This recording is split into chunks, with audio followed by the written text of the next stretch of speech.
అందరికీ నమస్కారం అండి. చంద్రబాబు నాయుడు గారు సభ మీడియా వేదికగా జగన్మోహన్ రెడ్డికి ఒక సవాల్ విసరడం అయితే జరిగిందండి. ఏంటంటే మేము ముఖ్యమంత్రిగా ఉన్నప్పుడు జరిగిన అభివృద్ధి, నువ్వు ముఖ్యమంత్రిగా ఉన్నప్పుడు జరిగిన అభివృద్ధి దానికి సంబంధించి కానీ ఏ విషయంలో అయినా నేను బహిరంగంగా చర్చకి సిద్ధంగా ఉన్నాను అని చెప్పేసి ఇప్పుడు ఉన్నటువంటి ముఖ్యమంత్రి జగన్మోహన్ రెడ్డి గారికి ఒక సవాల్ విసరడం అయితే జరిగింది. దానికి సంబంధించి ఎటువంటి రియాక్షన్ జగన్మోహన్ రెడ్డి గారి దగ్గర నుంచి రాలేదు. కానీ ఈ విషయంలో చంద్రబాబు నాయుడు గారు ఇలా బహిరంగ సవాల్ విసిరే విషయంలో మాత్రం పిచ్చోడనే చెప్పాలండి.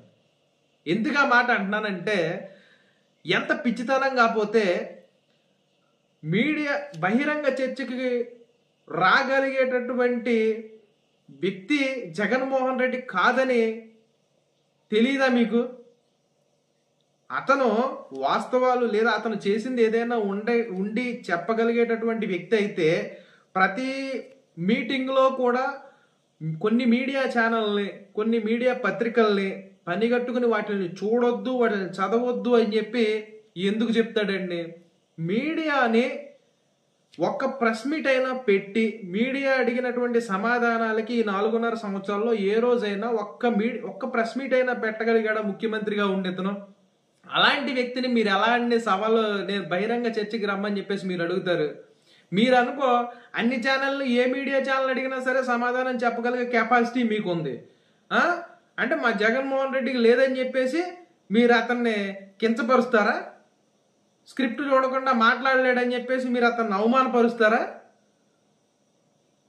మా ఓట్లు వేరే ఉంటాయండి. మేము మీడియాకి ప్రజలకి సమాధానం చెప్పుకోవాల్సిన పని లేదు. మా ఓట్లు వేరే ఉంటాయి, మా ఇంటర్వ్యూలు వేరే ఉంటాయి, మా రికార్డెడ్గా ఉంటాయి. మీడియా అడిగే ప్రశ్నలకే సమాధానం చెప్పలేని మీతో అంటే పెద్ద తలకాయ నొప్పి కదా మాకు? మామూలు అవుతుందా? ఎలాగడుగుతారండి చంద్రబాబు నాయుడు గారు? ఇప్పుడు మీరు లోకేష్ గారు ఉన్నారండి. లోకేష్ గారు అయితే సాక్షి ఛానల్ ఉందా లేదా, ఎన్టీవీ ఉందా లేదా, TV9 ఉందా లేదా అని పని కట్టుకుని పిలిచి మరి ఇంకేమైనా ఉన్నాయా నీకు ప్రశ్నలు అని చెప్పేసి అడిగే దమ్ము మీకు ఉంది. ఆ దమ్ము మాకు ఉండక్కర్లా? మేము ఒకవేళ ఆ ఛానల్ ఉందేమో నువ్వు వెళ్ళిపో అంటాం. పొరపాటున ABN ఉందేమో, TV5 ఉందేమో, లేకపోతే ఇంకో ఛానల్ ఉందేమో మీరు వెళ్ళిపోండి మేము చెప్పం. మీకు మిమ్మల్ని రమ్మొద్దన్నాం కానీ అంటాం. మాకు మీకు సంబంధం ఏంటండి? మేము ఆ ఛానల్కి సమాధానం చెప్పం. మా యొక్క ట్యాంకులు పడిపోతాయి. మీడియాని చూస్తేనే మాట్లాడలేము. మేము ఫస్ట్లో వదిలి 4-5 రికార్డులు వదిలిన వాటిని కూడా జనం పసిగట్టేసి నానా మాట్లాడుతున్నారని అది కూడా మానేసాం. మీరు ఏకంగా బహిరంగ చర్చకంటే ఏం జరిగి చచ్చే పనులేనా ఏంటంటే? మీ పిచ్చితనం కాకపోతేనే ఎవరిని పట్టుకుని ఏం అడుగుతున్నారు మీరు? సాధ్యమయ్యే పనులేనా? రాడు కదండి. పని కట్టుకుని ఉన్న ఛానల్ని వెళ్ళిపోమని చెప్తాం మేము. పవన్ కళ్యాణ్ గారు కానీ లోకేష్ గారు కానీ పలానా ఛానల్ ఉందా అడిగే దమ్ము మీకు ఉందండి. మాకు లేదండి బాబు. ఎలా వస్తారండి?